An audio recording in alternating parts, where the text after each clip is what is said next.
wabarakatuh. Yang saya hormati Bunda Suryani SPD MPD selaku dosen pengampu mata kuliah pembelajaran terpadu, dan yang saya hormati teman-teman semua yang sudah hadir pada kegiatan perkuliahan hari ini. Puji syukur, marilah kita panjatkan kehadirat Allah Subhanahu wa Ta'ala, karena atas rahmatnya kita dapat berkumpul pada kesempatan yang baik ini dalam keadaan sehat walafiat.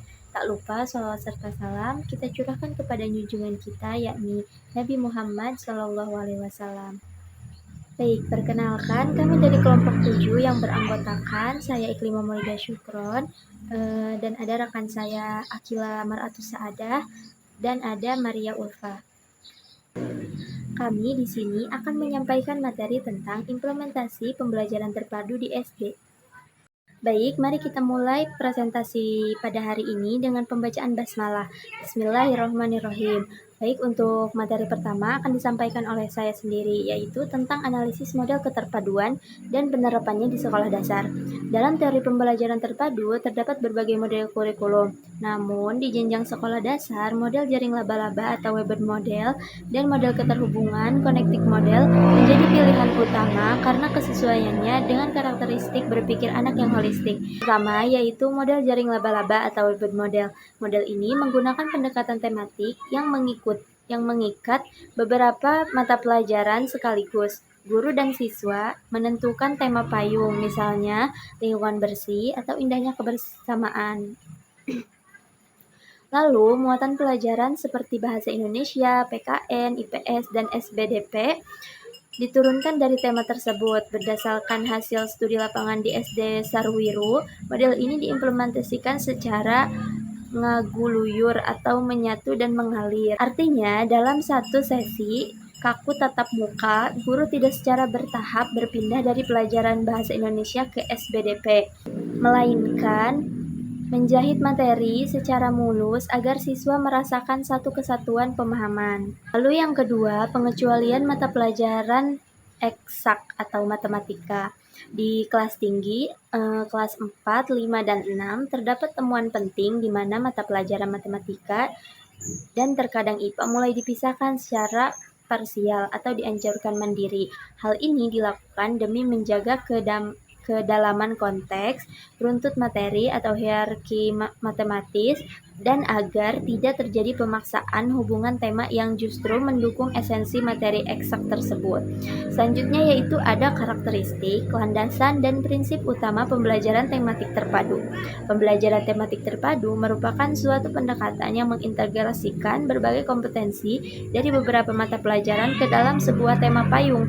Kajian mendalam terhadap landasan teoritisnya menunjukkan mengapa model ini menjadi fondasi penting bagi pendidikan di sekolah dasar.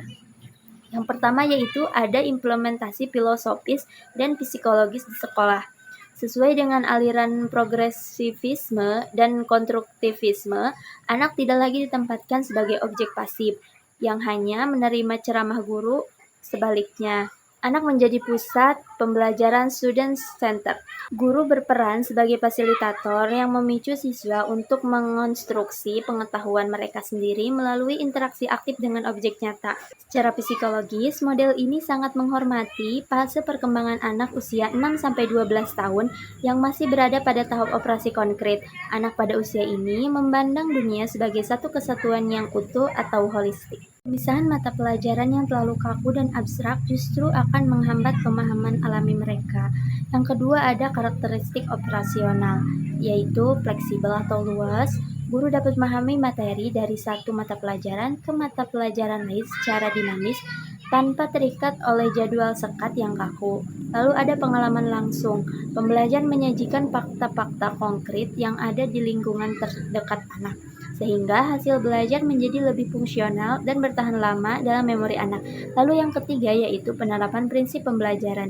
Yang pertama ada prinsip penggalian tema, yaitu tema yang dipilih harus dekat dengan dunia anak, menarik, dan tidak terlalu luas agar fokus pembelajaran tetap terjaga. Dan yang kedua yaitu prinsip evaluasi.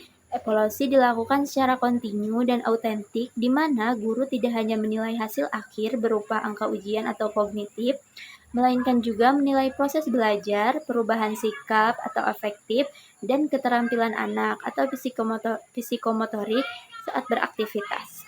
Baik, cukup sekian penyampaian materi dari saya. Untuk materi selanjutnya akan dilanjutkan oleh Saudari Akila Mar'atusada. Kepadanya saya persilakan. Terima kasih kepada moderator yang telah memberikan kesempatan kepada saya untuk menyampaikan materi. Nah, materi yang akan saya sampaikan yang pertama itu ada gambaran nyata dan metode pelaksanaan pembelajaran terpadu di sekolah dasar.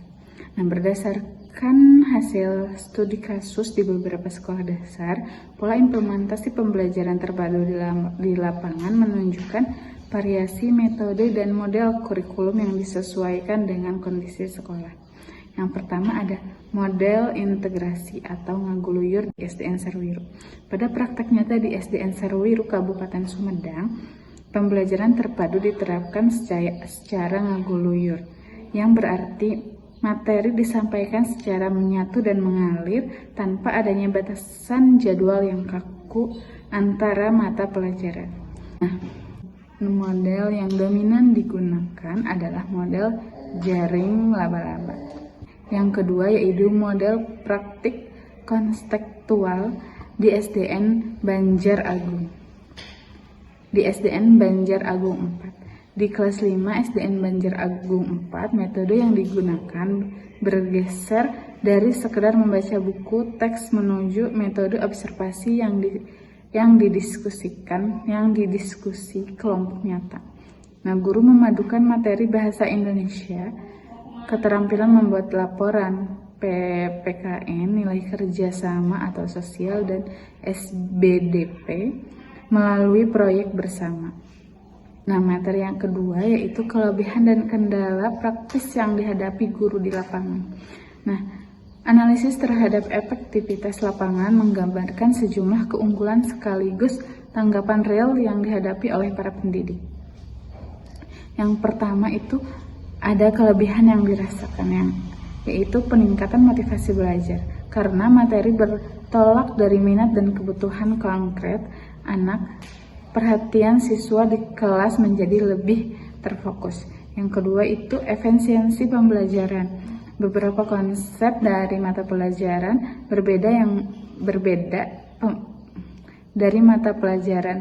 berbeda yang memiliki keterkaitan dapat diajarkan sekaligus, sehingga menghemat waktu, menyajikan teori murni, dan memberikan lebih banyak ruang untuk aktivitas para siswa. Yang kedua itu ada kendala praktis di lapangan atau studi kasus membantu guru.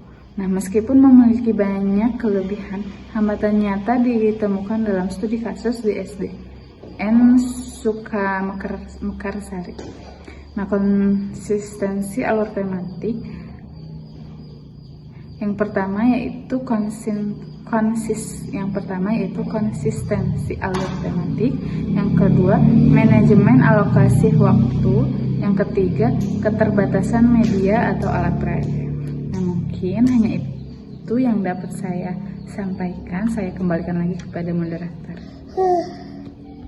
Terima kasih kepada Akila yang telah menyampaikan materinya. Selanjutnya yaitu kesimpulan. Berdasarkan analisis teori dan praktik di lapangan, dapat disimpulkan bahwa pembelajaran tematik terpadu merupakan pendekatan yang sangat relevan dengan karakteristik anak usia sekolah dasar yang berpikir secara holistik dan konkret. Model jaring laba-laba terbukti efektif digunakan untuk menyatukan berbagai muatan pelajaran ke dalam satu tema yang disampaikan secara mengalir. Meskipun pendekatan ini berhasil meningkatkan motivasi dan keaktifan siswa melalui pengalaman langsung, guru masih menghadapi tantangan nyata terkait konsistensi alur tema, keterbatasan waktu, dan minimnya alat peraga.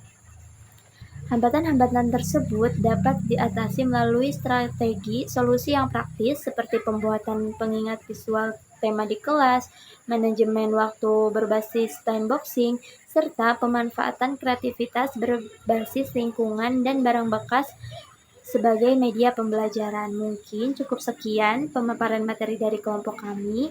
Mohon maaf atas segala kekurangannya. Wassalamualaikum warahmatullahi wabarakatuh.